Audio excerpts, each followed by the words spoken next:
ভারত পাকিস্তান উত্তেজনার আবহে নতুন মাত্রা যোগ করলেন বলিউড অভিনেতা হর্ষবর্ধন রানে। 2016 সালের কাল্ট রোমান্টিক ড্রামা সানাম তেরি কাসমের সিকুয়েল নিয়ে যখন ভক্তদের মধ্যে উত্তেজনা চরমে, ঠিক তখনই হর্ষবর্ধন জানিয়ে দিলেন পাকিস্তানি অভিনেত্রী মাওরা হোসেনের বিপরীতে তিনি আর অভিনয় করবেন না। এই সিদ্ধান্ত এসেছে পেহেলগামে জঙ্গি হামলার পর ভারতীয় সামরিক প্রতিক্রিয়া অপারেশন সিঁদুরের প্রেক্ষিতে, যখন দুই দেশের মধ্যে রাজনৈতিক উত্তেজনা ও জাতীয়তাবাদী আবেগে চরমে উঠেছে।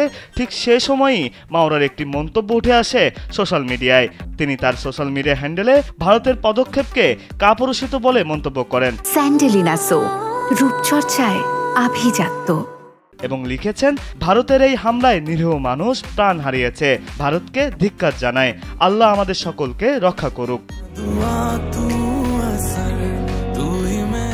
এই মন্তব্যের পরই মুখ খোলেন বলিউড অভিনেতা হর্ষবর্ধন রানে। নিজের সোশ্যাল মিডিয়া হ্যান্ডেলে দেশাত্মবোধে ভরপুর এক বিবৃতিতে জানান, আমি আগের অভিজ্ঞতার জন্য কৃতজ্ঞ, কিন্তু এমন একজন শিল্পীর সঙ্গে কাজ করতে পারবো না যিনি আমার দেশকে এভাবে অপমান করেন। সানাম তেরি কাসম 2-তে আমি থাকছি না যদি আগের কাস্টের কেউ এমন বিতর্কিত অবস্থান নেন।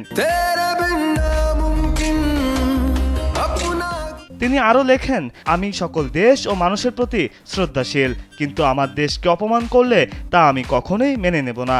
এজন্য আমি ইনস্টাগ্রামে ফলোয়ার হারাতে পারি, কিন্তু দেশের গর্ব নিয়ে আপোষ করব না। রাধিকা রাও ও বিনয় সাপ্রুর পরিচালনায় নির্মিত পূর্বে সিনেমাটি মুক্তির পরই দর্শকদের ভালোবাসা পেয়েছিল এবং পুনরায় প্রকাশের পর তা এক প্রকার কাল্ট ক্লাসিক মর্যাদা পেয়েছে। অনেকেই চাইছিলেন মাওরা ও হর্ষবর্ধনের সেই আবেগঘন রসায়ন আবার ফিরুক পর্দায়, কিন্তু এখন তা প্রায় অসম্ভব বলেই ধরে নেওয়া হচ্ছে। হর্ষবর্ধন রানের এই স্পষ্ট অবস্থান ইতিমধ্যে দেশজুড়ে প্রশংসিত হয়েছে। অনেকেই বলছেন, এটা শুধু একজন অভিনেতার সিদ্ধান্ত নয়, বরং দেশের প্রতি এক নাগরিকের অটল দায়বদ্ধতা। সোশ্যাল মিডিয়া জুড়ে ছড়িয়ে পড়েছে সমর্থনের ঢেউ।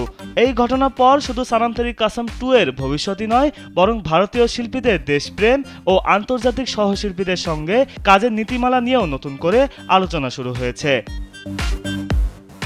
বিনোদন ডেস্ক, কালবেলা।